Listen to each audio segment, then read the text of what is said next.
Bagaimana sekarang dengan Dolby Atmos? Oke, kami di sini Dolby Atmos memang tidak berbasis pada independent channel lagi. Jadi halo everyone, Assalamualaikum. Berjumpa kembali dengan Indra Praditya Channel. Oke, seperti biasa sebelum mulai jangan lupa untuk like, share, komen, dan subscribe. Dan jangan lupa untuk centang lonceng notifikasinya agar Anda update segera video-video terbaru dari saya. Oke viewers, sebelum saya mulai, saya disclaimer dulu. Oke, ini mungkin yang saya sampaikan informasinya mungkin tidak valid atau kurang valid atau tidak benar atau kurang benar. Jadi mungkin sebaiknya selain dari saya, teman-teman semua juga mungkin bisa lebih valid mencari informasi tambahan lainnya mungkin di internet, di googling di Google, atau mungkin membaca buku tentang literasi tentang apa yang saya bahas pada video ini. Oke viewers, pada video kali ini saya masih menyambung pada video saya sebelumnya. Mungkin linknya bisa lihat di sini ya, atau tampilan thumbnailnya seperti ini.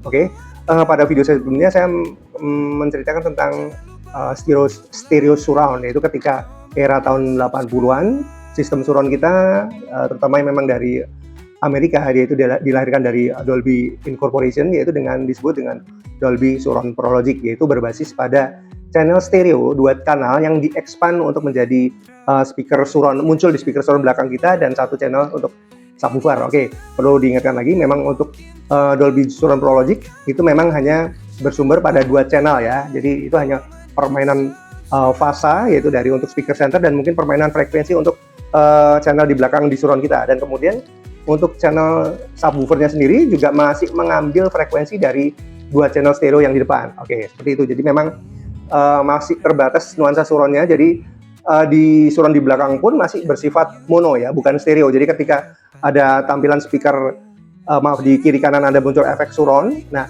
biasanya speaker, misalnya speaker surround yang ke kanan, dan biasanya ada sedikit kebocoran juga di speaker surround kiri, karena memang itu bersifat mono, tidak stereo. Oke, sekarang bagaimana dengan Dolby Digital? Oke, Dolby Digital dikenal dengan sebetulnya dengan konsep 5.1, jadi 5 channel dan satu subwoofer channel independent. Oke, jadi channel independent ini disebut seperti ini. Jadi kalau dalam Dolby Surround Pro Logic sebelumnya itu stereo, jadi sumber suara itu memang hanya berasal dari dua channel saja. Jadi hanya dua channel itu saja. Sedangkan Dolby Digital adalah benar-benar 5 channel independen. Jadi seperti ini pemahamannya seperti ini. Jadi ketika file Dolby Digital itu diciptakan oleh sound mixer atau sound engineering dari pembuat film, jadi sound mixing itu bisa menempatkan, katakan gini, di channel speaker kiri itu ada dengan dialog bahasa Inggris, kemudian di channel speaker center bisa bahasa Jerman, kemudian speaker kiri dengan bahasa Prancis. Nah, di belakang kanan misalnya bahasa Cina, dan speaker surround kiri berbahasa Chinese seperti Jepang dan Cina, seperti itu. Jadi direkam dengan bersamaan, dan ketika di playback itu bisa muncul berbarengan independen seperti itu. Jadi memang filenya itu bisa berdiri sendiri, dan ketika diputar berbarengan masing-masing speaker surround dan depan bahkan speaker center itu akan mengeluarkan bunyi sesuai dengan sumber suara yang diinginkan. Nah, di di sistem surround Dolby Pro Logic itu tidak bisa dilakukan karena memang channelnya hanya ada dua suara. Jadi ketika ini bahasa Inggris dan bahasa Jerman, ya sudah, speaker surround kiri kanan sudah tidak bisa lagi karena channelnya dari depan dua saja. Oke, sedangkan Dolby Digital benar-benar 5 channel independen, bahkan untuk LFE atau low frequency effect-nya, subwoofernya itu juga channel tersendiri seperti itu. Dan kelebihannya juga di masing-masing channel untuk sistem Dolby Digital adalah all channelnya adalah full frekuensi. Jadi dari frekuensi paling tinggi 20 kHz hingga 20 Hz itu bisa mengcover ya. Jadi kalaupun kita menggunakan sistem Dolby Digital, menggunakan 5-5-nya adalah speaker floor standing ya, di speaker kiri kanan depan stereo, bahkan tengah speaker center, dan speaker surround kiri kanan juga menggunakan speaker floor standing yang 3-way, yang yang woofernya 8 atau 10 inch, itu masih sanggup di cover karena memang full frekuensi. Terbalik dengan Dolby Surround Pro Logic, karena full frekuensi itu hanya di channel 2 kiri kanan depan, dan rata-rata speaker center hanya frekuensi menengah, dan speaker surround kiri kanan hanya frekuensi tinggi. Otomatis memang hanya speakernya tidak perlu besar, dan memang tidak bisa karena memang frekuensi di belakang hanya speaker frekuensi tinggi, dan speaker center bukan hanya speaker menengah, frekuensi menengah seperti itu. Jadi memang terbatas, dan untuk di Dolby Digital adalah full frekuensi.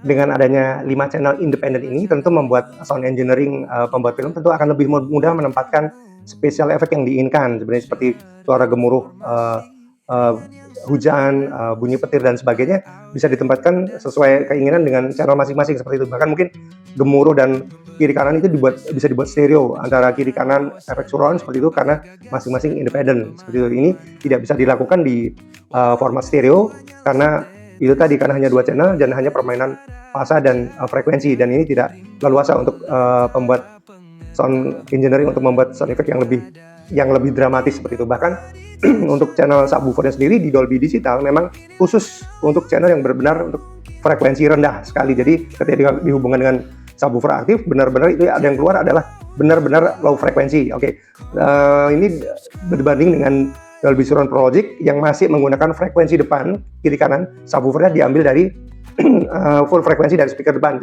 Jadi otomatis nadanya mungkin akan sedikit bercampur dengan nada menengah dan tinggi seperti itu, kecuali memang kita menggunakan subwoofer yang benar-benar bagus seperti itu. Jadi sedangkan di sistem Dolby Digital keluarannya untuk channel subwoofer itu sendiri sudah low frekuensi, jadi mungkin bisa lebih sangat rendah untuk nada bass untuk di format sistem Dolby Digital.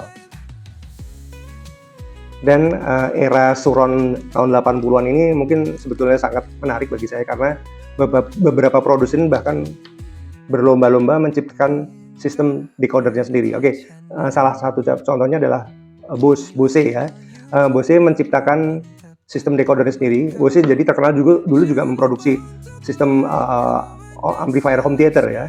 Di sini mungkin salah satunya saya sebutkan dengan tipe Lifestyle 8 system. Oke, di situ Bose menggunakan yang apa disebut dengan Bose Video Stage. Jadi bukan Dolby Pro Logic ya. Mereka mempunyai sistem decodernya sendiri, ciptanya sendiri yang bisa membaca sistem film yang sudah direkam dalam format Dolby Surround. Jadi mereka produknya tidak menggunakan decoder Dolby Pro Logic tapi menggunakan decoder ciptanya sendiri yaitu Bose Video Stage seperti itu. Nanti saya tampilkan ininya di arti dari video stage seperti apa. Bose Video Stage adalah teknologi pemrosesan audio yang dikembangkan oleh Bose Corporation. Teknologi ini dirancang untuk menciptakan pengalaman suara surround 51 kanal dari berbagai sumber audio, termasuk sumber stereo dan mono. Dan kemudian bahkan juga di Indonesia, ketika era tahun 80-90-an oleh Bapak Chandra Ghazali itu juga membuat produk home theater, amplifier home theater dengan merek brand name yaitu SHM Project yang mungkin saya konfirmasi juga video saya sebelumnya. Dan di situ juga beliau juga mempatenkan decoder ciptaan Indonesia yaitu dengan nama Super Pro Logic, yaitu bisa membaca playback film-film yang memang sudah direkam dalam Dolby Surround Pro Logic. Nah, dengan home theater produk dari SHM Project ini juga dengan menggunakan decoder Super Pro Logic juga mampu menghasilkan efek surround yang tidak kalah bagus dengan Dolby Surround Pro Logic seperti itu. Jadi memang era 80-an itu ketika efek surround itu jadi memang banyak membuat produk-produk elektronik juga berlomba-lomba menciptakan produk atau ciptanya sendiri untuk bisa mendekode, membaca format surround ini. Oke, tadi tentang Dolby Surround Pro Logic dan Dolby Digital. Oke, bagaimana sekarang dengan Dolby Atmos? Oke, mungkin teman-teman juga nanti cari informasinya di internet atau googling. Oke, yang saya pahami di sini Dolby Atmos memang tidak berbasis pada independent channel lagi. Jadi file dalam film tersebut oleh engineer-nya nanti akan ditempatkan. Oke, saya confirm dulu. Dolby Atmos ada sistem surround yang berbasis pada pergerakan objek. Jadi objek itu nanti di mana dan itu suara akan mengikuti. Jadi format audio ini oleh sound engineering pembuat film itu nanti akan menempatkan misalnya suara helikopter itu di atas, konsepnya di atas, atau nanti suara motor menyalip dari samping kiri, kanan, atau bahkan belakang. Seperti itu, dari file itu direkam sedemikian rupa. Nanti oleh decoder Dolby Atmos, dia akan dengan otomatis apa yang diinginkan sound engineering itu.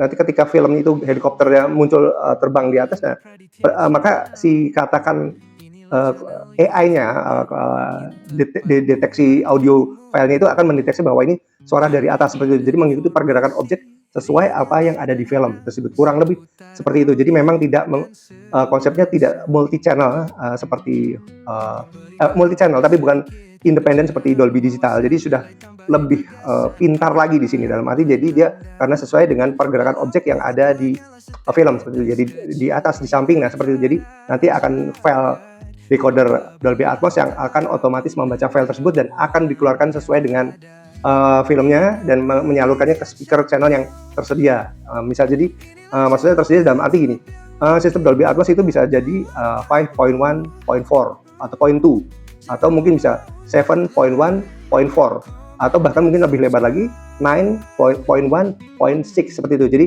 kalau di sini dalam sistem angka di depan itu adalah yang adalah speaker yang di kiri kanan tengah belakang samping kiri kita seperti itu ya. Yang misalnya 5.1 ada subwoofer, 0.2 adalah speaker channel yang di atas, jadi dua seperti itu. Kalau misalnya ada yang 5.1.4 5.1.4 berarti speaker di atas ada 4 channel, atau mungkin 7.1.6 7 yang di depan, 1 subwoofer dan 6 di atas seperti itu. Jadi tergantung sistem audio yang speaker yang ada di home theater atau di prosesor di amplifier tersebut. Jadi secara otomatis akan membaca seperti itu. Jadi memang tidak berdasarkan 5 channel seperti yang saya sebutkan untuk Dolby Digital tadi, berdasarkan channel yang dihitung independen masing-masing. Oke viewer, sebagai penutup saya mungkin akan putarkan sedikit demo audio dari Super Pro Logic. Oke, mungkin saya ambil untuk track 2 saja. Oke, ini saya sudah confirm dengan izin dengan Pak Chandra Gozali untuk bisa diputar di video saya. Jadi Anda mungkin nanti akan mendengarkannya mungkin harus menggunakan amplifier dengan 5 speaker, minimal Dolby Pro Logic. Kalau Anda punya Dolby Digital itu juga bisa terbaca sebagai Dolby Pro Logic, dan harus memang 5 speaker komplit yang ada di belakang. Jadi memang kalau saya kurang tahu kalau ini didengar di soundbar apakah efek surround belakang itu akan terdengar. Tapi kalau memang Anda mempunyai home theater dengan yang speaker di belakang, ditaruh di belakang, maka soundtrack ini akan bisa menyajikan kiri, depan, tengah, dan bahkan ke belakang akan terdengar, walaupun ini hanya menggunakan format stereo, masih format stereo seperti itu. Oke, kita dengarkan sini.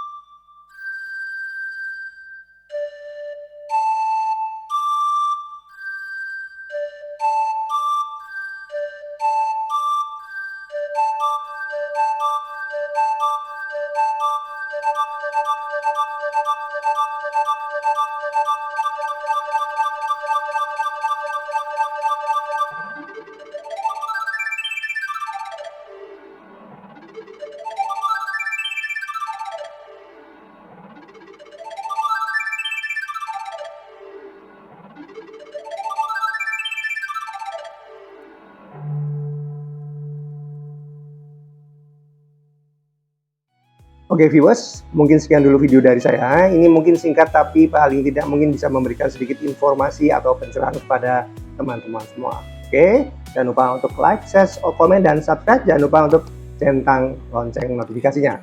Oke viewers, Assalamualaikum. Inilah channel YouTube yang mungkin